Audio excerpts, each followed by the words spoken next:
어제 우리 새벽에 요단강을 건너는 이스라엘 백성의 모습을 보았죠. 새 시대에는 새로운 희망과 또 새로운 삶의 방식을 하나님께서 원하신다. 그 새로운 삶의 방식은 무엇이었습니까?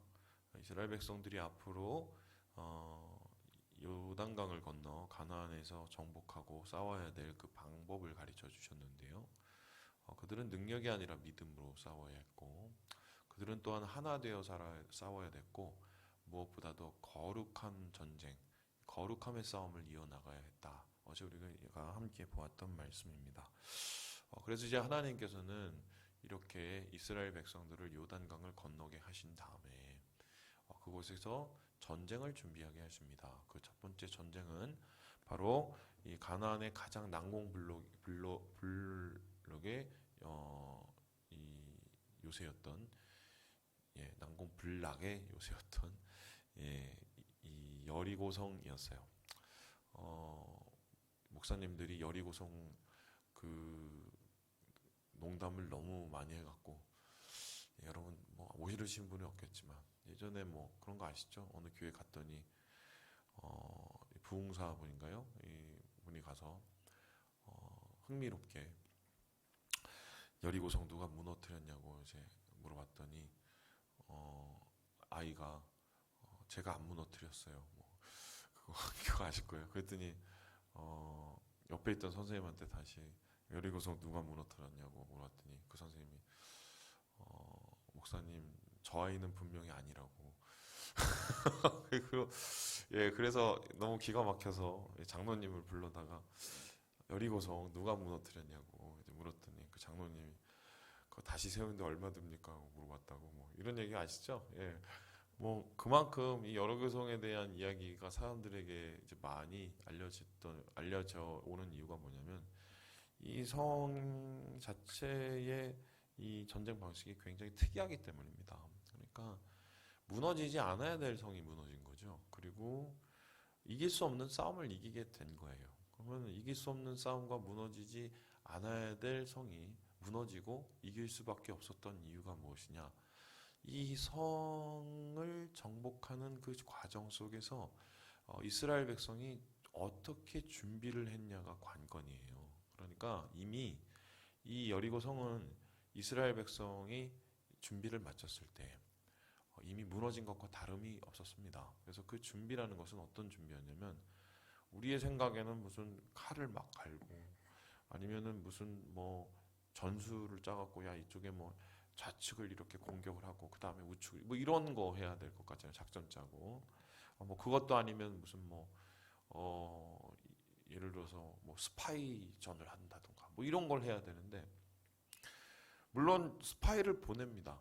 스파이를 보냈는데 그 스파이를 보내는 이유가 좀 달라요. 그러니까 단순히 이 성이 어디가 취약한지를 보기 위해서 스파이를 보내는 게 아니라 정확하게 따지면 이 성이 얼마나 그 난공불락의 요새인지를 눈으로 확인하여 주시기 위해서 하나님이 스파이를 보내네요. 그러니까 이거는 이제 전혀 방식에 있어서는 오늘날의 생각으로도 상식과 거리가 먼 이 전쟁이었는데요. 그래서 여리고 성을 이길 수 있었던 이 승리의 요건, 바로 이 전쟁 준비는 오늘날로 말하면은 어떤 전술적인 준비, 전략적인 준비, 아니면은 실제적인 뭐 현실적인 준비가 아니라 전혀 다른 얘기죠. 영적인 준비를 했어요. 영적인 준비. 그러니까 이스라엘 백성이 싸워야 될 첫 번째 싸움은 영적 싸움이기 때문에 영적인 준비를 하죠. 그럼 영적인 준비라는 것은 무엇이겠느냐? 무슨 뭐 요즘에 뭐 말하듯이 뭐 안찰 기도를 하고 뭐 소위 말해서 무슨 뭐 그 절에 가갖고 무슨 뭐 찬송가를 부르고 이런 거 아니거든요. 지금 오늘 말씀을 보니까 그 영적인 준비는 앞에서 요단강을 건넜던 방법하고 거의 비슷해요. 그러니까 지금 여러분이 이 5장과 6장을 쭉 읽어 내리시면 하나님이 이해할 수 없을 최악의 조건, 그러니까 전쟁을 하기에는 최악의 조건으로 이스라엘 백성들을 몰아세우시거든요. 그 첫 번째가 뭐냐면요. 이 5장 그 2절에 보면 제가 읽어볼게요. 여러분도 집에서 예배 드리실 때 꼭 성경책을 펴고 예배 드리셔야 됩니다. 예, 그게 맞는 거예요. 성경책은 보관용이 아니라 성경책은 읽으라고 나온 겁니다. 예. 2절에 보니까 제가 읽어볼게요. 그때 여호와께서 여호수아에게 이르시되 너는 부싯돌로 칼을 만들어 이스라엘 자손들에게 다시 할례를 행하라 하시매. 할례를 시키죠. 그것도 여리고성 바로 가까운 이 길갈에서 할례를 시켜요. 그래서 이 할례를 시킨다는 건 여러분 아시겠지만 남자에게는 이건 뭐 포경 수술인데 이거 하고 나면은 지금처럼 위생 처리가 잘 되는 것도 아니고 되게 아프거든요. 근데 이거를 하게 되면 일주일을 그냥 제대로 활동을 못 해요. 일주일 후도 뭐 이렇게 막 결려요, 막 신경 쓰고. 근데 그거를 하필이면은 전쟁 전에 시키시는 거죠. 그리고 오늘 말씀을 보니까 어떤 일이 일어나냐면 15절을 우리 함께 같이 한번 읽어볼까요? 15절 띄워주세요. 15절이에요. 시작. 여호와의 군대 대장이 여호수아에게 이르되 내 발에서 신을 벗으라. 내가 선 것은 거룩하니라 하니 여호수아가 그대로 행하니라. 이렇게 할례를 하고 나니까 갑자기 막 그 칼을 든 사람이 확 나타난 거예요. 아유, 이 사람이 우리 적이야, 아니면 우리 친구야. 그래서 여호수아가 고민을 하던 차에 그 사람이 정확하게 말하면 천사죠. 그 자기의 그 신분을 밝히는데 그 신분은 뭐냐면 나는 군대 대장이다. 그러니까 싸우러 간다는 거죠. 그래서 지금 미리 이스라엘 백성에 앞서서 여리고성에 싸우러 가신 거예요. 하나님이 대장 되신 거죠. 근데 그러면은 예를 들어서 여호수아야, 내가 지금 이렇게 싸우러 가니까 니네가 앞으로 싸울 때 와서 이거 이렇게 해줘야 돼 라든가, 아니면 뭐 이런 준비는 하고 와라 뭐 이렇게라든가, 이렇게 얘기를 해야 될 것 같은데 오늘 말씀 보니까 그게 전혀 없어요. 그리고 뭘 하냐면은 신발 벗어, 야 신발 벗어 이렇게 야라고 안 했겠죠. 여호수아야 신발 벗어. 그러면 어떻게 합니까? 이유가 거룩한 곳이야. 여러분 이 어디서 많이 본 장면이죠. 모세를 하나님께서 부르실 때 불타는 떨기나무에서 신발 벗으라고 그랬죠. 똑같이 지금 여호수아에게도 신발을 벗으라고 했어요. 그때 모세에게 하나님께서 신발을 벗으라고 말씀하신 이유가 뭡니까?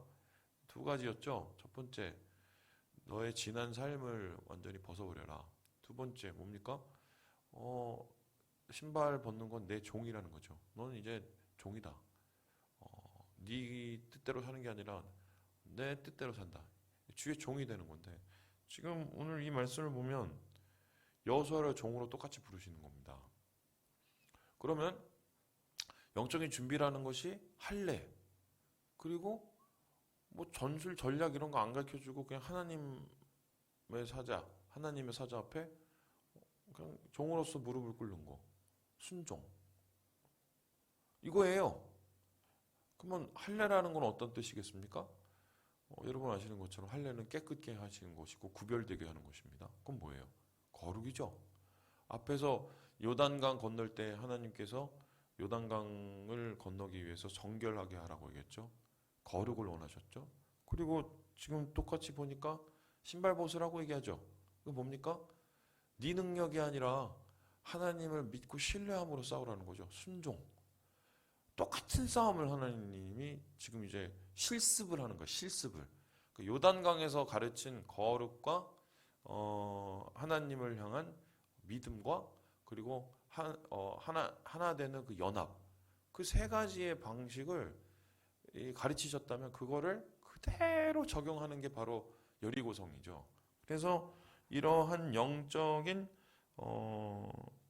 이 전쟁을 준비하면서 여리고성을 향하여서 달려가는 이제 여호수아와 그 일행의 모습을 이미 보게 됩니다. 자, 그렇다면 순종했죠?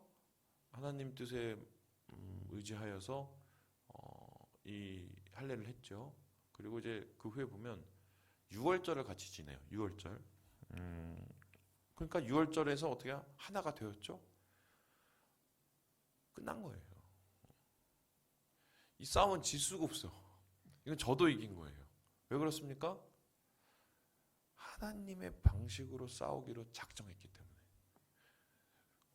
오늘날 우리가 세상 살아가면서, 죄송합니다. 제가 어제부터 계속 이게 일을 하다 보니까 입이 거칠어지는데, 병신 취급을 받을 때가 많아요. 예수 믿는 사람들이. 이유는 단 한 가지. 니네는 왜 다르냐는 거죠. 야, 니네는 왜, 아니 뭐 로비도 하고 술도 처먹고 이래야 되는데 왜 안 해? 니네는 거짓말도 좀 해야 막 이래야지. 어? 니네는 왜, 그리고 뭐 경쟁해갖고 니네 뭐 이렇게 너만 일단 먹고 살아야지. 이거 안 하려고 제대로 믿으면 못 하잖아요. 우리가 주변의 사람들도 돌아봐야 되고, 그리고 어디 그뿐인가요? 우리가 우리 안에 주님 안에서 성결케 해야 되고 말이죠. 예수 믿는 사람이 거짓말을 일부러 하고 다니는 게 말이 됩니까? 예. 여러분 습관이라도 버리세요. 심지어는 목사님 중에서도 거짓말 하시는 분이 너무 많아. 습관이라도 버리세요. 여러분 그거는 주님이 원하시는 게 아니야. 예, 갑자기 왜 얘기했죠? 예, 하여튼 그렇잖아요. 그러니까 소위 말해서 세상 사람들이 이상하고 막 조롱하고, 그리고 그러다 보니까 뭐 진급도 잘 안 되고, 그게 맞는 거예요. 예. 어제 저녁 예배 때 제가 잠깐 넘어간 부분이 있는데, 하나님께서 이스라엘 백성에게 말씀하시잖아요. 너희가 가꾸지 않는 열매, 너희가 심지 않는 곡식을 먹게 해주겠다. 그냥 요것만 바라보면 도둑질이거든요. 그렇죠? 내가 가꾸지 않고 심지도 않는 곡식을 먹고 열매를 맺는 건. 근데 하나님이 그걸 주신다고 그랬어요. 이유가 뭘 것 같습니까? 도둑질을 시킨 건 아니겠지만, 이스라엘 백성이 광야 속에서 하나님의 뜻을 따르려고 노력을 하고, 그리고 영적인 전쟁을 수행하면서 사실 하나님의 원하시는 바를 이루려고 노력을 하다가 농사질 시간이 어디 있었었나요? 하나님께서 그걸 아시기 때문에 가나안을 정착한 후에 1년의 시간 동안, 농사가 정착되는 시간 동안은 어떻게 해요? 이들을 먹이셔야 되니까 어쩔 수 없이 먹게 하신 거죠. 그리고 뭐 더 풍작을 주셨겠죠. 제가 무슨 소리 하려고 그러냐면, 주님의 뜻으로 세상과 싸우고 세상 속에서 주의 뜻을 이루기 위해서 몸부림칠 때 손해를 보거든요. 병신 취급 받죠. 근데 그거 하나님이 채워주세요. 보세요. 제 말이 맞나 틀리나. 세상에서 채워주지 못한 걸 하나님이 전 그런 강한 믿음이 있습니다. 예, 집에서 이런 거는 다 아멘을 하셔야 돼요. 내가 정말 주님의 뜻에 따라서 온전히 살고자 내가 몸부림을 치고, 최소한 세상에 와서 하듯이 그렇게 안 살려고 내가 최선을 다해서, 하나님이 안 채워주시겠어요? 솔직히 저는 이거 무조건 된다고 봐요. 뭐 이게 무슨 제가 기복신앙인지 잘 모르겠는데, 제 삶이 그래요. 예, 제 삶이. 뭐 제가 부자가 된 건 절대 아니에요. 절대로 하나님 부자는 안 만들어 주세요. 왜냐하면 그렇게 하면 죄지니까, 잘못하면. 주의 일을 하면서 주의 길을 가려고, 주님의 방식으로 싸우려고 이렇게 몸부림치는 자들을 내비두시겠냐고요, 하나님이. 이 상황 속에서 결과적으로 어떤 일이 일어나게 됩니까? 우리 함께 6절의 말씀을 읽고 마무리해 보도록 하겠습니다. 6절입니다. 시작. 눈의 아들 여호수아가 제사장들을 불러 그들에게 이르되 너희는 언약궤를 메고 제사장 일곱은 양각 나팔 일곱을 잡고 여호와의 궤 앞에서 나아가라 하고. 예배죠. 영적인 준비를 마치고 예배하러 갑니다. 예배를 했더니 여리고성이 무너지죠. 어떻게 보면 지금 상황은요, 뭐 이건 제 해석인데요. 뭐 여러분께서 믿음으로 받으실 분은 받으세요. 지금 교회에 많은 것들이 지금 무너지고 있잖아요. 하나님이 제가 볼 때 영적인 준비를 시키시는 것 같아요. 제 느낌엔.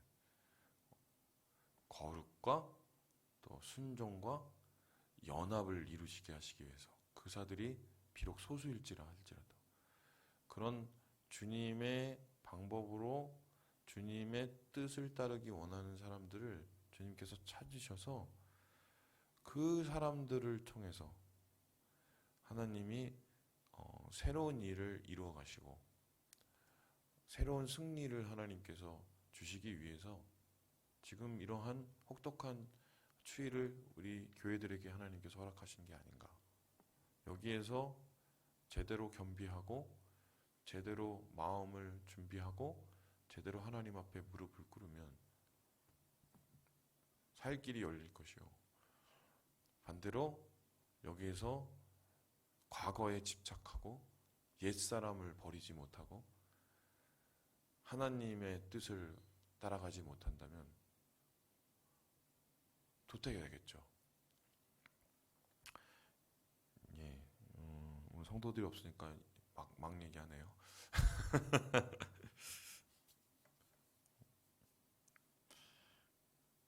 우리 사랑하는 3일 가족 여러분, 영적인 싸움을 게을리하지 맙시다. 가나안은 누리는 곳이 아니라 싸우는 곳이에요. 그 싸움은 바로 여기에서부터 시작돼요. 여기에서. 예. 예수 믿기로 작정을 하셨다면 정말 예수쟁이가 되세요. 그게 맞아요. 그렇게 되려고 몸부림을 쳐도 좀 지나고 나면 사람 마음이 이상해지거든요. 주님 안에서 진정한 신앙으로 거듭나시고 진정한 신앙으로 새로운 승리를 바라보시는 오늘 하루 되시길 주님의 이름으로 축원합니다.